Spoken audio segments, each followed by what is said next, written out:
Warren Buffett के management secret के ही बारे में हम यहाँ पे बात करने वाले हैं। तो ये जो वीडियो है वो पूरे का पूरा इस बुक के जितने भी मेन चैप्टर्स हैं, आइडियाज़ हैं, एग्जाम्पल्स हैं, वो सारी चीज़ों को हम यहाँ पे कवर करने वाले हैं। तो आइए स्टार्ट करते हैं। स्टार्ट करने से पहले एक रिक्वेस्ट है हमारी कि प्लीज़ हमारे वीडियोस को हाइप कर दीजिए जब भी नए वीडियोस आते हैं। तो आई थिंक यूट्यूब में कोई फीचर है कि जहाँ पे व्यूअर जो है वीडियो को हाइप कर सकता है ताकि वो जो वीडियो जो है वो सर्च में आगे आ सके। तो प्लीज़ हमारी एक वो रिक्वेस्ट है, और अगर आपको लगता है कि हम अच्छा काम कर रहे हैं तो प्लीज़ हमारी चैनल को सब्सक्राइब भी कीजिएगा। तो आइए स्टार्ट करते हैं। वॉरेन बफेट के मैनेजमेंट सीक्रेट को जानते हैं। तो यहाँ पे उन्होंने पूरा 5 स्टेप के अंदर जो है वो पूरी की पूरी बुक यहाँ पे उन्होंने डाली हुई है। तो हम स्टेप बाय स्टेप और उसमें भी जो सब चैप्टर्स है वो भी हम यहाँ पे देखने वाले हैं। तो स्टेप 1 क्या है? Pick the right business to work for. अभी यहाँ पे जितने भी आइडियाज है वो कंपनी के लिए तो यूजफुल है ही। मतलब लेट से अगर आप स्टॉक्स वगैरह में इन्वेस्ट कर रहे हो, म्यूचुअल फंड में इन्वेस्ट कर रहे हो, या तो लेट से अगर आप पर्सनल अपनी क्यूरियोसिटी के लिए भी ये सारी चीज़ें जानते हो, तो यहाँ पे ये जितने भी आइडियाज़ यहाँ पे डिस्कस किए हैं वो सारे के सारे आपकी पर्सनल लाइफ में एज वेल एज आपकी इन्वेस्टिंग की जर्नी में भी आपको यहाँ पे हेल्प करेगा। तो आइए स्टार्ट करें। तो ये स्टेप 1 जो है वो क्या है? अगर लेट से मैं पर्सनली अगर हमारी बात करें कि भाई मैं कैसी कंपनी में काम करना चाहता हूँ, तो उसके लिए यहाँ पे कुछ उन्होंने हमें यहाँ पे कंटेक्स्ट वहाँ पे दिया हुआ है। तो आइए देखते हैं कि पहला कंटेक्स्ट क्या है कि how to find the kind of business that offers the greatest career opportunities. मतलब यहाँ पे वॉरेन बफेट हमें समझाना चाहते हैं कि हमें कैसी कंपनीज में काम करना है कि जहाँ पे हमें एक अच्छा करियर अपॉर्चुनिटी हमें मिल सके। तो वो कैसी कंपनीज है? यहाँ पे उनका मेजर फोकस है कि आपको ऐसी कंपनी में काम करना है कि जहाँ पे वो कंपनी से वो कंटिन्यूअसली कैश जनरेट कर रही है। मतलब ऐसी कंपनीज कि जहाँ पे कैश जो है वो ऐसे जनरेट होता है जैसे कि पानी की तरह। मतलब अगर मैं एफएमसीजी कंपनीज के बारे में अगर मैं बात करूँ, या तो हमारे इंडिया में आईटी कंपनीज के बारे में भी अगर हम यहाँ पे बात करें, तो ये सारी कंपनीज ऐसी है कि जहाँ पे कंटिन्यूअसली कैश जो है वो जनरेट होता रहता है। प्लस यहाँ पे उनका और एक पॉइंट भी ये है कि कंपनीज विथ DCA मतलब ड्यूरेबल कॉम्पिटिटिव एडवांटेज। मतलब ऐसी कंपनी में काम करना है कि जिसके पास ड्यूरेबल कॉम्पिटिटिव एडवांटेज हो। अभी यहाँ पे कॉम्पिटिटिव एडवांटेज क्या है और ड्यूरेबल कॉम्पिटिटिव एडवांटेज क्या है उसके बारे में पहले तो बात करते हैं। कॉम्पिटिटिव एडवांटेज का मतलब यहाँ पे ऐसा होता है कि जहाँ पे कंपनी के पास कुछ यूनिकनेस है। फॉर एग्जांपल अगर हम इंडिया में देखें, कोलपाल करके कंपनी है, मतलब कोलगेट जो हम जिसका टूथब्रश हम हर रोज यूज करते हैं। अभी ये कंपनी ऐसी है जो एक एफएमसीजी सेगमेंट में काम करती है, प्लस वो कंपनीज कंटिन्यूअसली कैश जनरेट करती है। अगर आप जाके स्क्रीन पे भी देखोगे तो वहाँ पे आप उनका जो कैश फ्लो वगैरह जनरेशन है, आप उसके ROE के नंबर भी अगर आप देखोगे तो 100% से भी ज़्यादा है। तो ऐसी कंपनीज पे क्या होता है कि कंपनीज के पास डेट की जहाँ पे कम है, कैश ज़्यादा जनरेट हो रहा है, तो कंपनीज डिविडेंड दे पाएगी। अपने जो एम्प्लॉयज़ है उनको सैलरी भी अच्छा खासा दे पाएगी। लेट्स से अगर आपने अच्छा काम किया है कोई क्वार्टर में, किसी मंथ में, तो वहाँ पे आपको बोनस भी मिल सकता है। आपका करियर का जो प्रोग्रेशन है वो भी अच्छा खासा हो सकता है वहाँ पे, अगर ऐसी कंपनी है कि जिसको चलाने के लिए आपको कंटिन्यूअसली कैश उसमें इन्वेस्ट नहीं करना पड़ता है। जबकि जो एग्जिस्टिंग प्रोडक्ट्स है या तो सर्विसेज है उसी को ही वो कंटिन्यूअसली वहाँ पे सर्व करते रहते हैं और वहाँ से अच्छा खासा जो है वो कैश जनरेट करते हैं। मतलब उनको एडवर्टाइजिंग में भी उतना इन्वेस्ट नहीं करना पड़ता है, फिर भी लोग जो है वो उनकी प्रोडक्ट यूज़ करते जाते हैं। तो ऐसी कंपनीज में हमें यहाँ पे इन्वेस्ट करना है कि जहाँ पे उसके पास कॉम्पिटिटिव एडवांटेज तो है ही, यहाँ पे हमें ये भी देखना है कि उसके पास ड्यूरेबल कॉम्पिटिटिव एडवांटेज है कि जहाँ पे वो कॉम्पिटिटिव एडवांटेज को कंपनी कंटिन्यूअसली उसको प्रोटेक्ट करती रहे ईयर आफ्टर ईयर। तो that is why it says as durable competitive advantage. दूसरा पॉइंट अगर हम यहाँ पे देखें तो उन्होंने बोला है कि आपको लेट से अगर किसी कंपनी को ऐसा चेक करना है तो यहाँ पे 3 टेस्ट उन्होंने दिया है कि सबसे पहला है EPS का ग्रोथ होना चाहिए। मतलब यहाँ पे उन्होंने बोला है कि आपको पिछले 10 साल 20 साल जितनी हिस्ट्री अवेलेबल है उसमें से अराउंड 20 ईयर्स तक का हमारे पास डेटा है, देन इट इज फाइन। कि जहां पे हमें देखना है कि EPS का ग्रोथ कैसा है, EPS की ट्रेजेक्ट्री क्या है over the period of years. तो यहाँ पे हमें वो यह सिखाते हैं कि लेट से अगर किसी कंपनी का EPS कंटिन्यूअसली बढ़ रहा है, या तो लेट से कोई साल स्टेबल है फिर बढ़ रहा है, स्टेबल है बढ़ रहा है, then too it is fine. But अगर कोई ऐसी कंपनी है कि जहाँ पे कोई एक साल ऐसा आता है कि जहाँ पे EPS जो है वो बहुत ही ज्यादा है, फिर सडनली वो माइनस में आ गया है, मतलब नेगेटिव है, मतलब कंपनी ने जो है वो लॉस पोस्ट किया है, सडनली वो थोड़ा ऊपर आता है, फिर वहां पे स्टेबल रहता है, फिर सडनली डाउन आ जाता है, फिर से लॉस में आ जाता है, फिर से कोई साइकिल आती है कंपनी के प्रोडक्ट्स या तो सर्विसेज की और वापस से ईपीएस जो है वो अच्छा खासा ऊपर चला जाता है। तो ऐसे केसेस में मतलब आपको यहाँ पे कॉशियस होना है कि ऐसी कंपनीज में अगर आपको काम भी करना है तब भी आपको थोड़ा वहां पे देखना चाहिए, ऐसा यहाँ पे उनका कहना है। ये है पहली टेस्ट है। दूसरी टेस्ट है कि जहाँ पे कंपनी ने डेट कितना लिया हुआ है।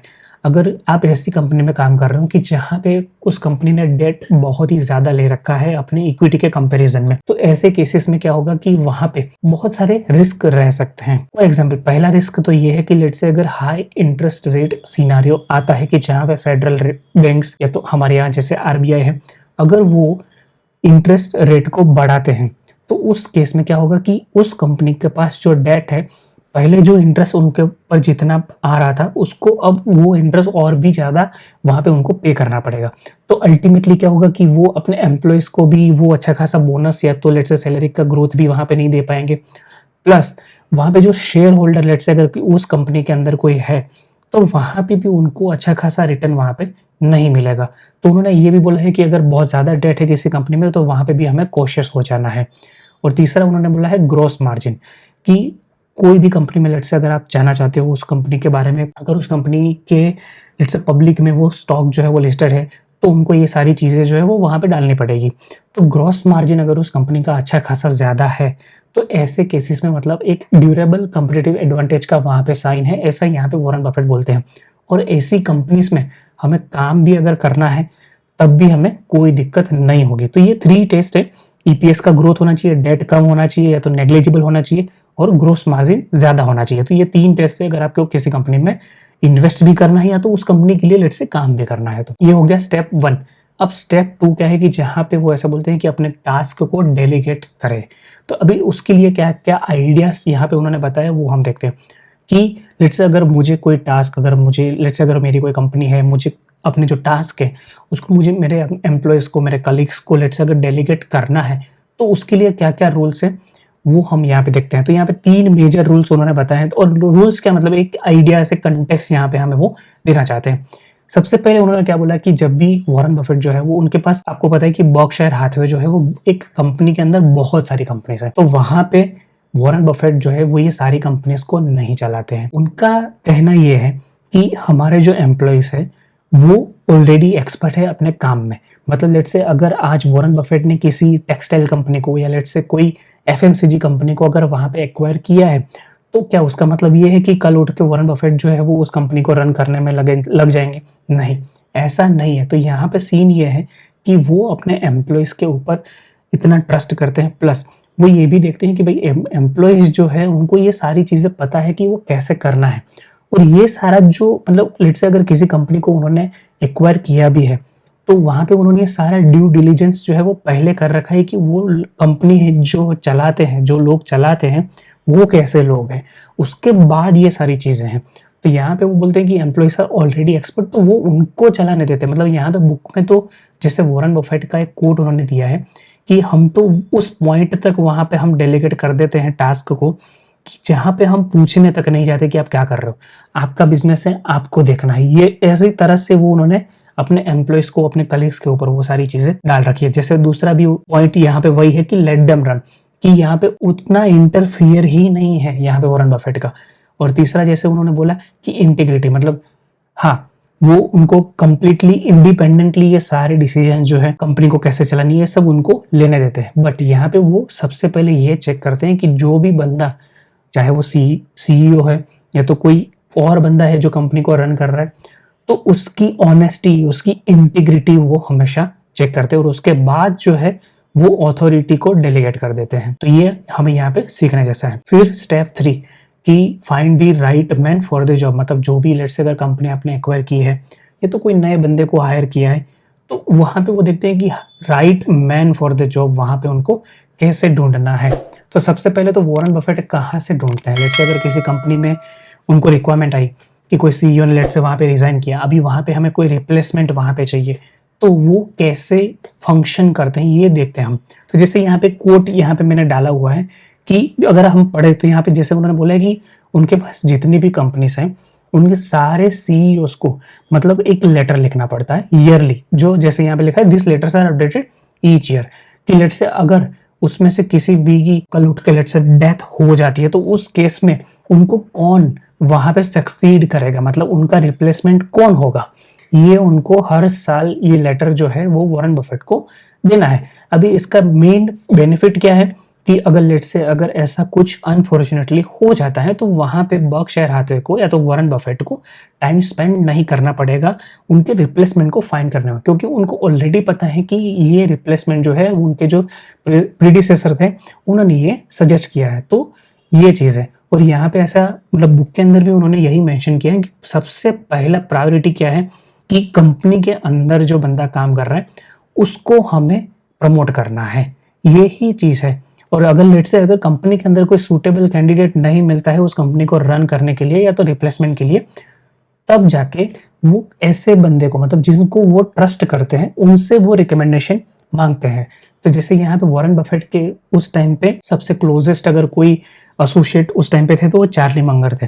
तो वो मतलब बुक के अंदर एक या दो केसेस उनके बारे में भी दिए हैं कि जब उनको जरूरत लगी थी तो उन्होंने चार्ली मंगर से भी वहां पे हेल्प लिया था, और चार्ली मंगर ने एक बंदे को वहां पे सजेस्ट भी किया था और बाद में उसने बहुत अच्छा परफॉर्म किया था। तो यहाँ पे मतलब उनका कहना यही है कि पहले तो हमें कंपनी के अंदर मतलब इनसाइड में हमें किसी को ढूंढना है, नहीं मिले तो हमें कोई हमारे जो क्लोज एसोसिएट है उनसे हमें पूछना है और उनसे रिकमेंडेशन लेना है और वैसे हमें आगे बढ़ना है। फिर विक्टर और विक्टिम, मतलब यहाँ पे वो बताना चाहते हैं कि जो भी बंदा कंपनी रन कर रहा है या तो रन करने वाला है उसका माइंडसेट कैसा है उसके बारे में वो यहाँ पे बात कर रहे हैं। अगर लेट से अगर कोई बंदा है कि अगर लेट से बिजनेस चलाने में उसको कुछ दिक्कत आ गया वहां पे, तो ऐसे केसेस में क्या उसको ऐसा लगता है कि यार वो विक्टिम है या तो उसके साथ सही नहीं हुआ है या तो जो भी प्रॉब्लम हुआ है या तो कोई डिफिकल्टी अगर वो फेस कर रहा है वहां पे, तो ऐसे केसेस में क्या वो मतलब वो एज अ विक्टर मतलब जिसको बोलते हैं ना कि एक विनिंग माइंडसेट लेके आता है, क्या उसको एज अ चैलेंज वो कंसिडर करता है, ये सारी चीजें भी वो यहाँ पे देखते हैं। और यहाँ पे जैसे उन्होंने एक एडवाइस भी दिया है कि हमें हमारा जो भी काम है लेट्स अगर वहां पे सक्सेस मिलती है तो सक्सेस, फेलियर मिलता है तो फेलियर, जो भी मिलता है बट उसके लिए रिस्पॉन्सिबिलिटी लेना चाहिए।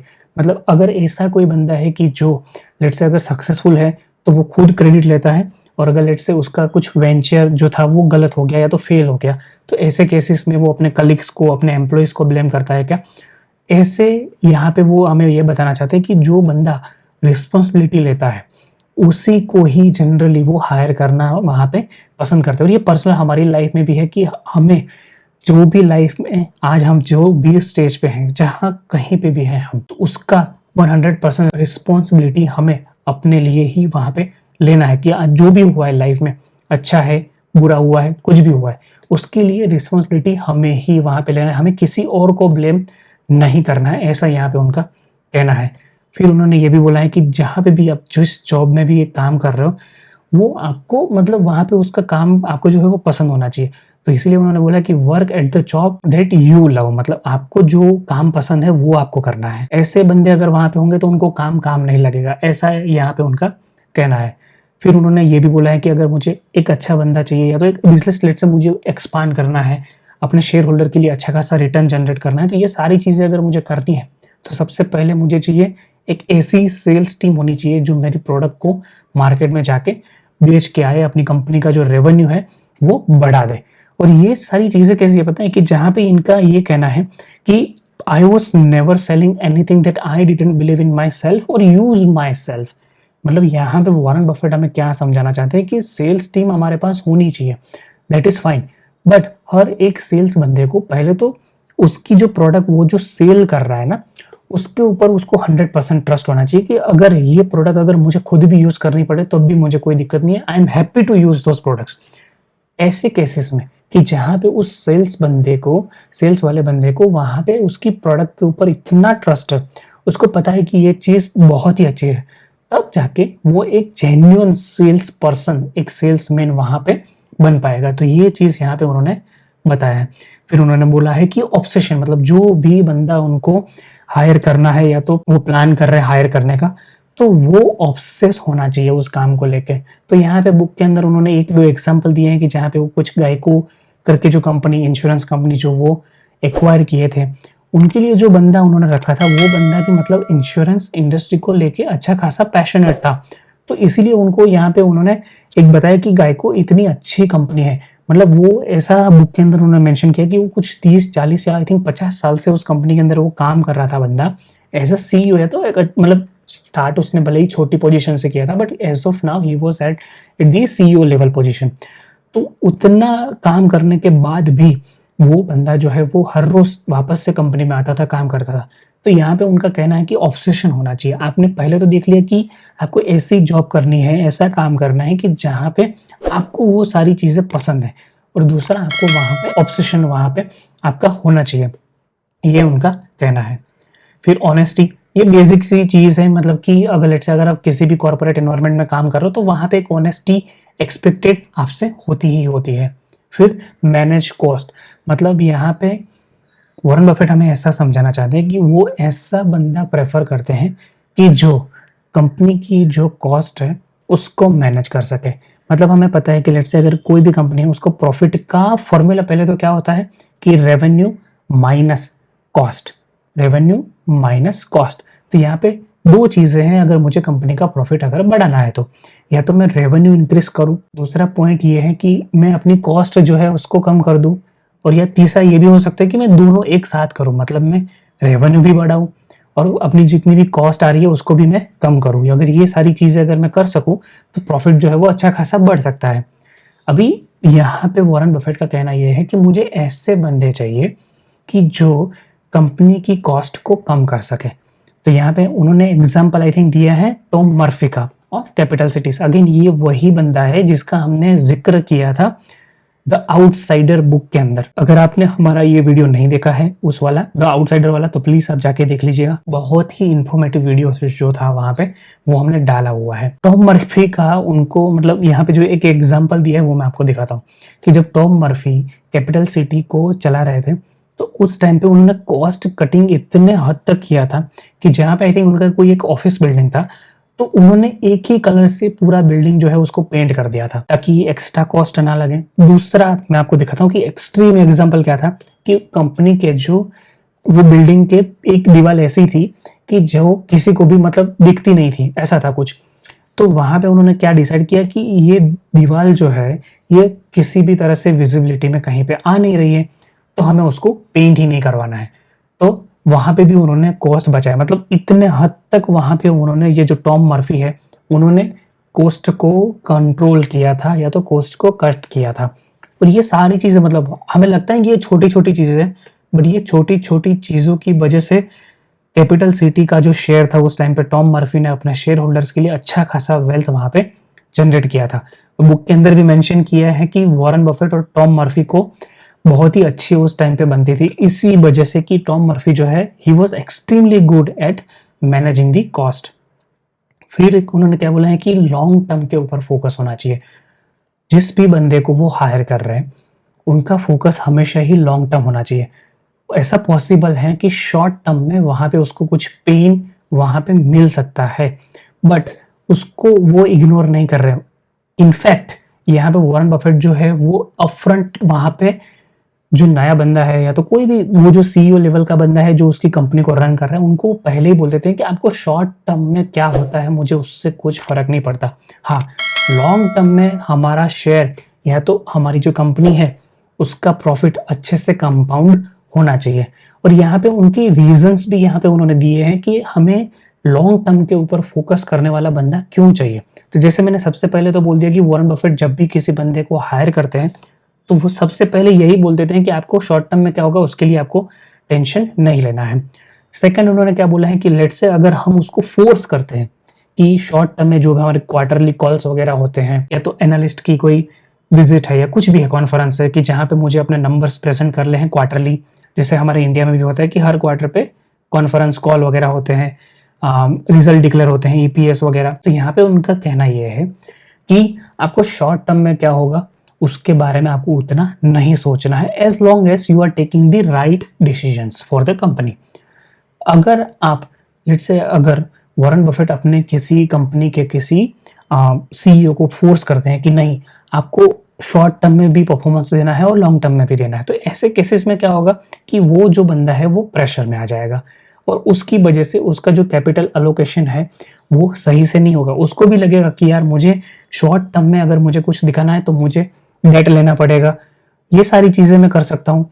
मैं ऐसा भी कर सकता हूँ कि जहां पे मुझे एक्सपांड नहीं करना चाहिए वहां पे भी मैं करूंगा। फॉर एग्जाम्पल बुक के अंदर उन्होंने एक एग्जाम्पल दिया है कोको कोला का, कि जहां पे कोको कोला ने अपना जो कोर बिजनेस है वो बिजनेस के साथ उन्होंने दूसरा बिजनेस स्टार्ट किया जो था मूवी बिजनेस के अंदर।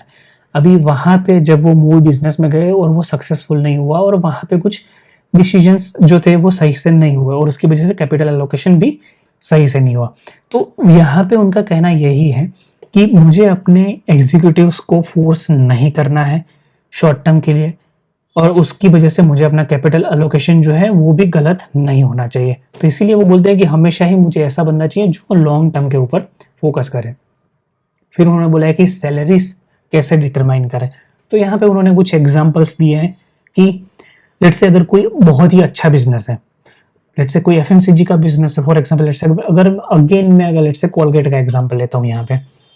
अभी कोलगेट ऐसा बिजनेस है कि जो जो बंदा वो सालों से ये प्रोडक्ट यूज कर रहा है, वो चाहे कोई भी वहां पे सेल्स का बंदा हो या एग्जीक्यूटिव हो, उसको कोई फर्क नहीं पड़ता, उनको वो प्रोडक्ट जो है वो चाहिए। और ये सारी चीजें ऐसी है कि जो अगर सीईओ चेंज भी होते रहते हो तब भी प्रोडक्ट की जो क्वालिटी है वो ऑलमोस्ट यहाँ पे सेम रहने वाली है, तो उनको कोई फर्क नहीं पड़ता।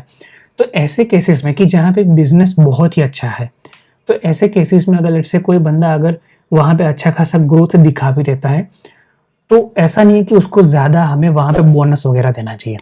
ऐसा यहाँ पे वॉरेन बफेट का यहाँ पे कहना है कि हमें यहाँ पे ये चीज देखनी कि इंडस्ट्री के कंपैरिजन में, लेट्स से अगर मैं एफएमसीजी के कंटेक्स्ट में अगर ये चीज लेता हूँ कि जहाँ पे कोई भी तरह का लेट्स से 2-3-5% का यहाँ पे लेट्स से ग्रोथ अभी चल रहा है, और ऐसे केसेस में अगर कोई कंपनी का एग्जीक्यूटिव मुझे 20% का अगर ग्रोथ वहां पे देता है, तब जाकर मैं सोचूंगा कि नहीं, इसको हमें एक अच्छी खासी सैलरी या तो बोनस वगैरह हमें यहाँ पे देना चाहिए। और दूसरा यहाँ पे उन्होंने कैसा सिनेरियो दिया है कि जहाँ पे बिजनेस का इकोनॉमिक्स बहुत ही घटिया है, कि जहाँ पे प्रॉफिट बनाना बहुत ही मुश्किल है, या तो let's say loss making company है। तो ऐसे केसेस में हम कैसे उसकी सैलरी जो है उसको डिटरमाइन करें।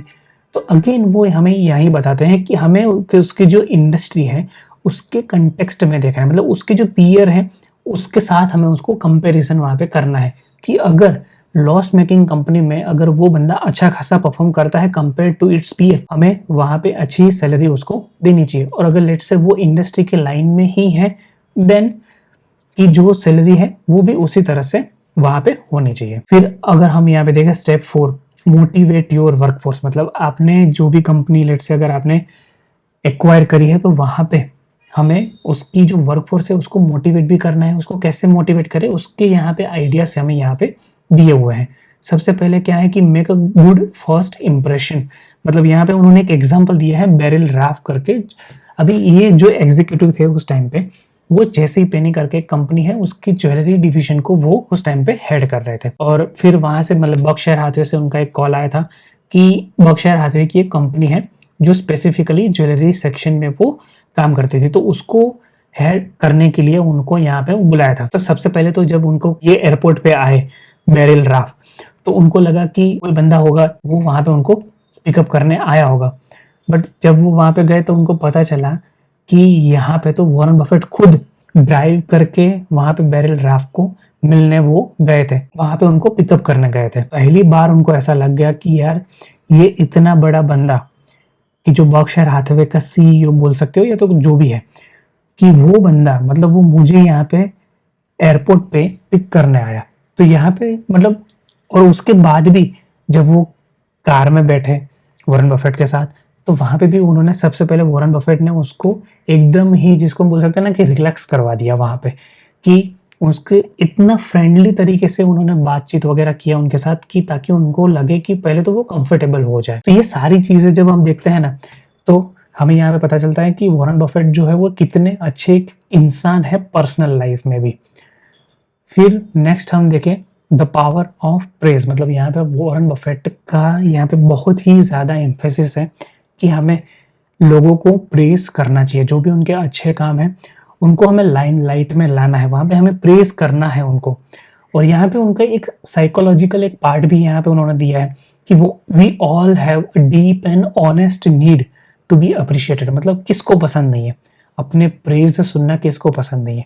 तो इसीलिए यहाँ पे वॉरेन बफेट जो है वो ये चीज़ हमें यहाँ पे बताते हैं कि हमें हमारे आसपास के जो लोग हैं और ख़ास करके जो हमारे कलीग्स हैं, एम्प्लॉइज़ हैं, जो बंदे हमारे लिए काम करते हैं, हमारे साथ काम करते हैं, उनकी जितनी भी अच्छी चीज़ें हैं उसको हमें प्रेज वहाँ पे करना चाहिए। दूसरा उन्होंने बोला है द पावर ऑफ रेपुटेशन। मतलब जो भी बंदे हमारे साथ काम कर रहे हैं उनको पहले तो एक रेपुटेशन हमें बिल्डअप करनी है। वो तो अपना काम करती हैं और उससे उनकी जो रेपुटेशन है वो बिल्डअप होती है। बट जब लेट्स से वॉरेन बफेट या तो दूसरी कंपनी के कंटेक्स्ट में अगर मैं बोलूँ कोई अच्छे कोई मैनेजर लेवल का, सीनियर मैनेजर या तो सीईओ लेवल का बंदा लेट्स से अगर किसी को प्रेस करता है, अच्छी बात करता है, तो उसकी बात में एक वजन पड़ता है। तो यहाँ पे वो कहते हैं कि रेपुटेशन हमें हमारे कलीग्स की, हमारे साथ जो काम कर रहे हैं एम्प्लॉयज़ की, उनकी रेपुटेशन हमें बढ़ानी चाहिए। और उसकी वजह से एक साइकोलॉजिकल इफेक्ट ये होता है कि जैसे अभी हमने एक एग्जांपल दिया, जो प्रीवियस में जो एक ज्वेलरी एग्जीक्यूटिव थे जिनको वॉरेन बफेट वहाँ पे एयरपोर्ट पे पिक करने गए थे। अभी ऐसे केसेस में क्या होता है कि वहाँ पे उन्होंने लिटरली मेंशन किया है कि मुझे डर लगता है कि मैं वॉरेन बफेट को डिसअपॉइंट ना करूं। समझ रहे हो कि उस तरह का वहां पे रेपुटेशन वॉरेन बफेट अपने एग्जीक्यूटिव्स के लिए वो बिल्ड करते हैं, ताकि वो भी चाहे कि यार मुझे वॉरेन बफेट को डिसअपॉइंट नहीं करना है, मुझे ऐसा काम करना है ताकि उनको भी अच्छा लगे। जैसे हमने यहाँ पे नीचे भी यहाँ पे बुक के अंदर से कोड जो है वो डाला हुआ है कि give your employees a fine reputation to live up to and praise them every chance you get. फिर उन्होंने बोला है कि the dangers of criticism and what to do instead. तो यहाँ पे वो क्या कहते हैं, जैसे अभी अगर लेट्स से मैं प्रीवियस एक बुक हमने डिस्कस किया था the book of Elon Musk के बारे में पूरा वो बुक था, कि जहाँ पे वो ऐसा बोलते हैं कि क्रिटिसिज्म जो है वो अपफ्रंट हमें बोल देना चाहिए, सबके सामने भी अगर बोलना पड़े तब भी कोई दिक्कत नहीं, ऐसा वो बुक के अंदर उन्होंने बोला था। और यहाँ पे क्रिटिसिज्म को लेके, क्रिटिसिज्म को कैसे हैंडल करना है उसको लेके वॉरेन बफेट का जो व्यू है, पॉइंट ऑफ व्यू, वो थोड़ा यहाँ पे डिफरेंट है। और यहाँ पे वो क्या बोलते हैं कि हमें क्रिटिसाइज तो करना है, मतलब अगर क्रिटिसाइज अगर मुझे किसी को करना है तो वो हमें कैसे करना है, क्रिटिसाइज हमें एक पूरी कैटेगरी को करना है। लेट्स अगर किसी बैंकर ने कोई अच्छा काम नहीं किया, ऐसा हम मान लेते हैं हाइपोथेटिकली, तो उस केस में मुझे पूरी बैंकिंग इंडस्ट्री को या तो बैंकिंग प्रोफेशन को मुझे ऐसा बोलना चाहिए कि वहां पे मुझे उसको क्रिटिसाइज करना चाहिए, ना कि उस पर्टिकुलर बंदे को वहां पे हमें पिन पॉइंट करना है। और यहाँ पे जैसे उन्होंने बोला कि व्हाट टू डू इंस्टेड, तो यहाँ पे हमें इंस्टेड में हमें ये करना है कि वहां पे हमें क्वेश्चंस पूछने हैं कि लेट्स से अगर ऐसा हो जाता है तो कैसा होगा। तो ऐसे हमें क्रिटिसाइज नहीं करना है, बट हमें उसको वहां पे उस तरह से हमारे सेंटेंस को रीफ्रेम करना है कि सामने वाले बंदे को भी ऐसा लगे कि हमने कुछ गलती वहां पे की है। Again, if you must criticize someone personally, praise them first. ये मतलब वॉरेन बफेट ने खुद अपनी लाइफ में यहाँ पे उन्होंने जो इम्प्लीमेंट किया है वो हमें यहाँ पे बता रहे हैं कि लेट्स अगर मुझे किसी को क्रिटिसाइज करना भी है, सबसे पहले तो क्रिटिसाइज करना ही नहीं है, बट लेट्स से अगर मुझे क्रिटिसाइज करना ही है तो पहले तो मुझे उसके थोड़े बहुत प्रेज वहां पे उसको करना है, और उसके बाद मुझे जब वो बंदा कंफर्टेबल हो जाता है तब मुझे उसको एक कंस्ट्रक्टिव फीडबैक वहां पे देना है। फिर कोई भी आर्ग्यूमेंट को हम कैसे जीते, तो यहाँ पे उन्होंने 2 स्टेप बताए। सबसे पहले तो जितना हो सके प्लीज अवॉइड दी आर्ग्यूमेंट, मतलब अगर पॉसिबल है तो आर्ग्यूमेंट को अवॉइड करो।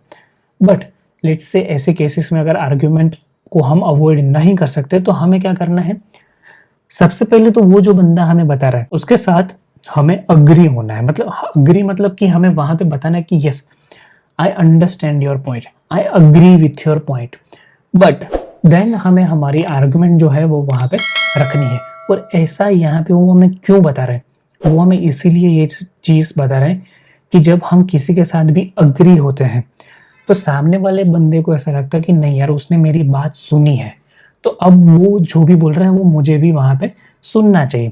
तो इसीलिए वो बोल रहे हैं कि जब मैं अग्री का बोल रहा हूँ तो यहाँ पे अग्री का मतलब ये है कि हमें सामने वाले बंदे को भी कंफर्टेबल फील करवाना है, कि उसको भी ऐसा लगे कि वो जो बात बता रहे हैं वो हम सुने।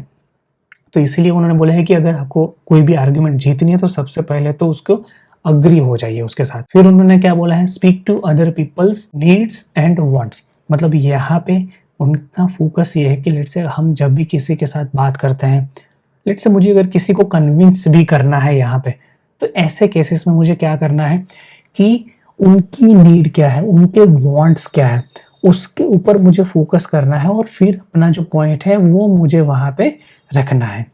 फिर अगर हम बात करें encourage other to come up with the right idea. मतलब लेट्स से अगर मुझे ब्रेनस्टॉर्म करना है या तो लेट्स से मुझे किसी से कुछ काम निकलवाना है, तो ऐसे केसेस में बेस्ट वे कौन सा है, बेस्ट वे फॉरवर्ड यहाँ पे कौन सा है। तो यहाँ पे उनका जो कंटेक्स्ट है, उनका जो आइडिया है वो ये है कि हमें किसी को भी डायरेक्ट ऑर्डर नहीं देना है। हमें क्या करना है कि हमें उसको एक क्वेश्चन वहां पे देना है कि अगर हम ऐसा करें तो कैसा रहेगा। मैं ऐसा नहीं बोल रहा हूँ कि आप डायरेक्टली आप ऐसा बोल दो कि आपको कल मॉर्निंग में 9 AM को आपको वहां पे आ जाना है, नहीं। आपको ऐसा फ्रेम करना है कि अगर अब क्या आप ऐसा पॉसिबल है कि कल अगर लेट से अगर आप सुबह 9 बजे अगर वहां पे आ जाओ तो अच्छा रहेगा, कोई तकलीफ होगी क्या आपको। ये हो गया reframing of the same argument. तो यहाँ पे उनका कहना यही है कि encourage others to come up with the right idea. मतलब हमें दूसरों को एनकरेज करना है, ऑर्डर नहीं देना है। Ask questions instead of giving direct orders. फिर everyone makes mistake, admit it. जैसे हमारे हिंदुइज्म में भी एक चीज है, असतो मा सत गमय। मतलब अगर मुझे असत्य की तरफ से सत्य पे ले जाओ, ऐसा हम हमारे प्रभु को बोलते हैं। तो ऐसे केसेस में हम यहाँ पे मेरा बेसिक जो पॉइंट वो है कि हमें अगर असत्य से सत्य की तरफ भी अगर हमें जाना है तो सबसे पहला उसका स्टेप यही है कि हमें पहले तो हमें एडमिट करना है कि हमारी गलती है, तो हमारा अज्ञान जो है उसको हमें एडमिट करना है। उसी के बाद ही उसका जो नेक्स्ट स्टेप फॉरवर्ड होगा वो यहाँ पे होने वाला है। और यहाँ पे उन्होंने ऐसा बोला है कि भाई मैं खुद गलतियां करता हूँ, ऐसा नहीं कि मैं गलतियां नहीं करता हूँ, फ्यूचर में भी ये मेरा जो मिस्टेक है वो चलता रहेगा। बट वही है कि अगर मैंने कोई गलती करी है तो वो मुझे अपफ्रंट वहां पे उसको एडमिट कर देना है। स्टेप 5 पे अभी हम पहुंच चुके हैं यहाँ पे। तो यहाँ पे उन्होंने बोला है managerial pitfalls, challenges and learning opportunities. तो उसके बारे में हम यहाँ पे बात करने वाले हैं। तो यहाँ पे ये सारी चीजें जो है ना वो हम पर्सनल लाइफ में भी हम इसको कैसे यूज कर सकते हैं। प्लस मुझे अगर स्टॉक्स के कंटेक्स्ट में भी, अगर इन्वेस्टिंग एनालिसिस के कंटेक्स्ट में भी देखना है तो वैसे भी हम यहाँ पे देख सकते हैं। The hidden dangers of making a living on a borrowed money. मतलब यहाँ पे वो ऐसा बोलते हैं कि जितना डेट हम कम ले सके उतना यहाँ पे बेटर है। मतलब बहुत बार कैसा होता है कि कंपनीज के जो एग्जीक्यूटिव है वो अपना प्रॉफिट ज्यादा दिखाने के लिए या तो उसको लेट से शॉर्ट टर्म में उसको बम्प अप करने के लिए डेट ले लेते हैं। फिर रिसेशन का साइकिल आता है वहां पे, और फिर उस डेट जो हमने लिया है उसको हम रीपे करने का भी वहां पे हमारा सिचुएशन नहीं रहता है। तो ये सारी चीजें वहां पे रहती है। तो इसीलिए वो बोलते हैं कि hidden dangers of making a living on borrowed money. मतलब हमें डेट जो है वो कम से कम यहाँ पे रखना है। बुक के अंदर उन्होंने जो एग्जाम्पल दिया है तो उन्होंने बोला है कि वो तब तक कोई चीज या तो even in the terms of companies वहां तक नहीं खरीदते हैं कि जब तक उनके पास पूरा का पूरा कैश नहीं है। और ऐसे मतलब वो बुक के अंदर उन्होंने मेंशन किया है। बट यहाँ पे जब हम रेसेंट उनके कुछ एक्शंस वगैरह देखते हैं कि जहाँ पे उन्होंने एक्चुअली में डेट उठाया है और फिर वहां पे कंपनीज वहां पे उन्होंने खरीदी है, तो ऐसा भी है। मतलब ऐसा 100% जो बुक के अंदर है वो वहां पे वॉरेन बफेट के एक्शन में भी हमें वहां पे नहीं दिखता है। और एक चीज और भी उन्होंने बोला है कि जब भी वो लेट से किसी कंपनी को एक्वायर करने का वो सोच रहे हैं तो उनकी जो मैनेजमेंट टीम है जब उनसे वो बात करते हैं तो वो सबसे पहले वो ये पूछते हैं कि जब ग्रेट डिप्रेशन आया था या तो उसके बाद भी बहुत सारे रिसेशंस लेट से यूएस में, ग्लोबल इकोनॉमी में उस टाइम पे आए थे, तो उसको आपने कैसे नेविगेट किया था। तो ये सारी चीज़ों के बारे में उनको जानने का बहुत ही ज़्यादा वहाँ पे इंटरेस्ट रहता है। क्यों? क्योंकि यहाँ पे अगर पता चल जाता है कि अगर किसी कंपनी ने बहुत ज़्यादा बोरोइंग ले लिया था तो ऐसे रिसेशन के साइकिल में वहाँ पे सर्वाइव करना बहुत ही ज़्यादा डिफिकल्ट हो जाता है। तो यहाँ पे हमें एक चीज़ ये भी पता चलता है कि मैनेजमेंट कैसे सोचता है। फिर है do good ideas always bear fruit. मतलब कि कोई अच्छा आइडिया है क्या वो हमेशा ही एक अच्छा रिजल्ट हमें देता है क्या? तो बुक के अंदर जो उन्होंने आर्गुमेंट दिया है उसके हिसाब से ऐसा है कि नहीं, ऐसा ज़रूरी नहीं है। फॉर एग्जांपल यहाँ पे जैसे उन्होंने एआईजी एक इंश्योरेंस कंपनी थी यूएस के अंदर, आज भी है, उसका यहाँ पे उन्होंने एग्जांपल दिया कि जब उन्होंने इनिशियली एक अच्छा प्रोडक्ट आया था मार्केट में कि जहाँ पे वो एक सब प्राइम बोरोवर्स को वो लैंड करते थे और वहाँ पे इंश्योरेंस वगैरह उनका एआईजी का था। बट फिर जैसे जैसे ह्यूमन की ग्रीड बढ़ती गई, लालच बढ़ता गया, तो उन्होंने हर कोई बंदे को वहाँ पे लोन देना स्टार्ट कर दिया और अल्टीमेटली वो जो है वो एक ग्लोबल फाइनेंशियल क्राइसिस में वो कन्वर्ट हो गया और वहाँ पे एआईजी जो है वो ऑलमोस्ट बैंकरप्ट वहाँ पे हो गया था। तो यहाँ पे मतलब it was started as a good idea, but क्या उसका जो अल्टीमेट रिजल्ट हुआ क्या वो अच्छा था? नहीं था।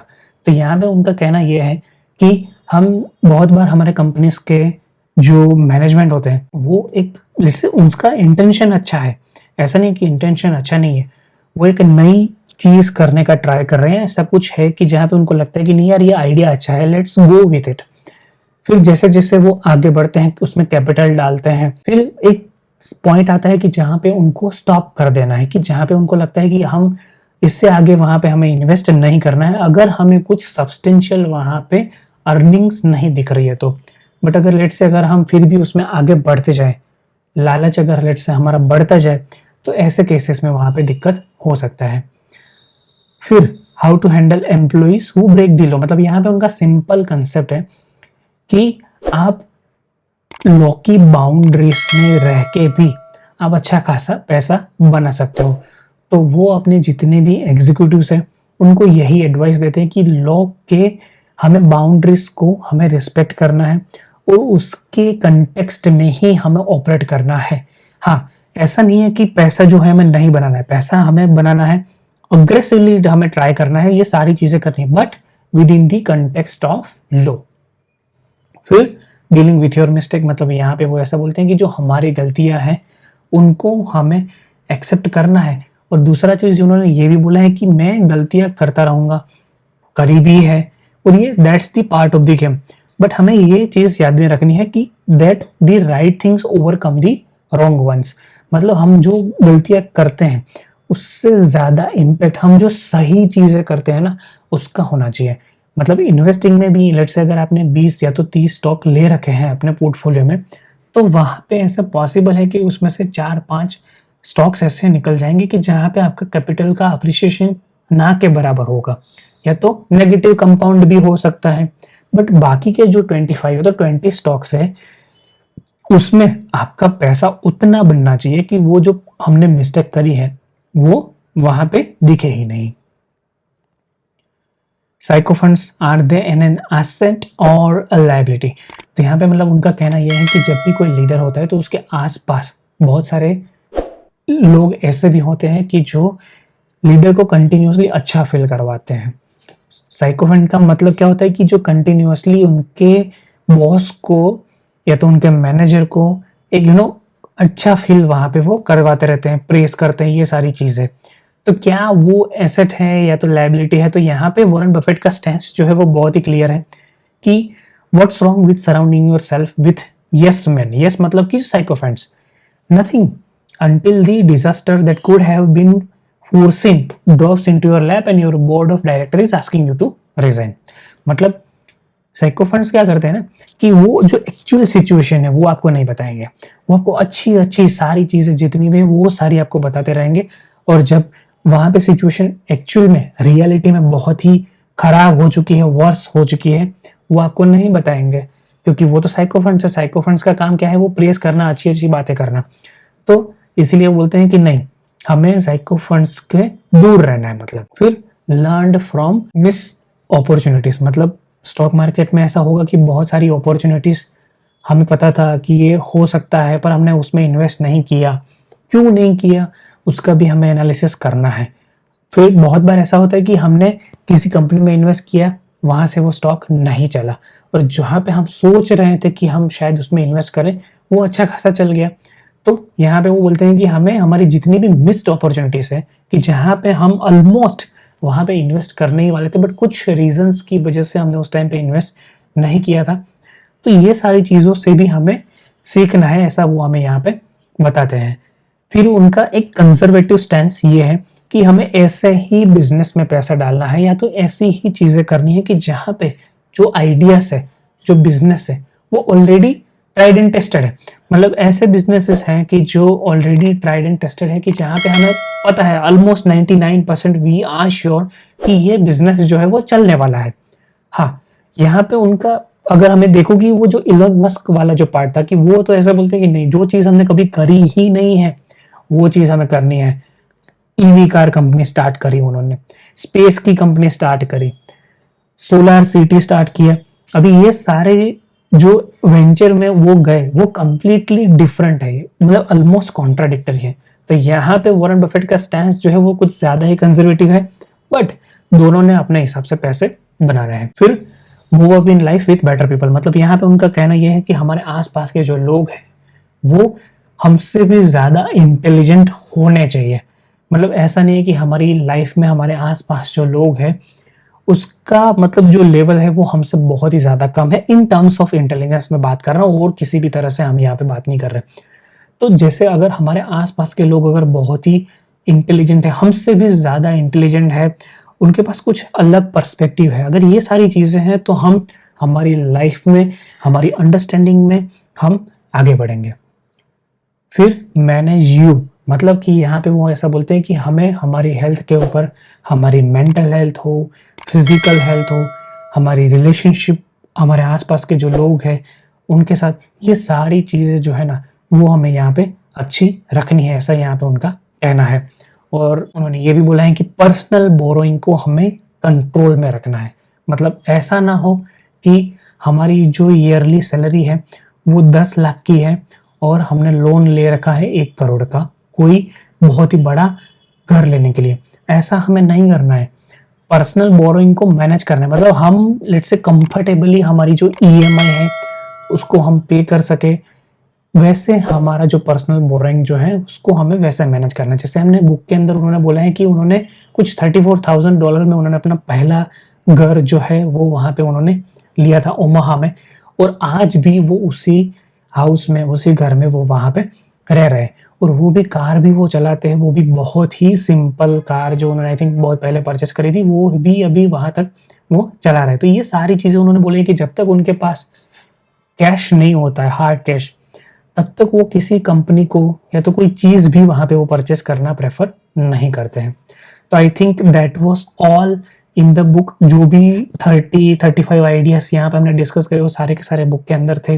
विथ एग्जाम्पल हमने ट्राई किया कि हाँ हम जितना हो सके उतना हम यहाँ पे इनकॉर्पोरेट कर सके। प्लीज़ हमारे चैनल को सब्सक्राइब कीजिएगा। ये वीडियो अगर आपको अच्छा लगा है तो प्लीज़ अपने फ्रेंड्स के साथ, फैमिलीज के साथ उसको शेयर कीजिएगा।